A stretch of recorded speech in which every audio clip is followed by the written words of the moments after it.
J'ai accompagné une amie qui était malade dans une clinique externe. Je me suis dit, tant qu'à être ici, je vais demander d'avoir une radiographie des poumons parce que je suis une grosse fumeuse. Et on m'a rappelé 4 jours plus tard pour me dire qu'il y avait comme une anomalie dans la radiographie.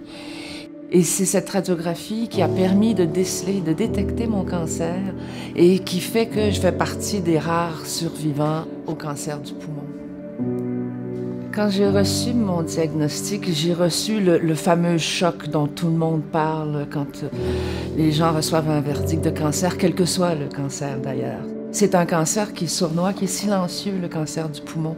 Et en général, quand les gens commencent à ressentir des malaises, c'est qu'il est trop tard. On pense tout de suite à la mort, et puis le mot cancer, c'est vraiment le mot massue.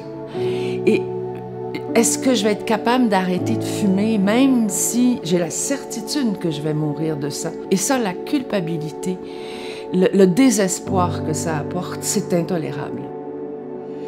J'ai réussi finalement à arrêter la journée de mon intervention chirurgicale où j'ai subi une lobectomie. Les fumeurs ont quand même, il faut vraiment le dire, il n'y a pas de qualité de vie. Il y a toujours, en plus, cette dépendance, ce malaise constant d'avoir besoin de sa nicotine. Mais quand j'ai commencé à fumer, moi j'ai commencé à fumer à 12 ans. C'est beaucoup plus tard, alors qu'il est trop tard. On ne peut pas faire revenir la roue en arrière, qu'on en paye le prix. Et le prix, il est élevé.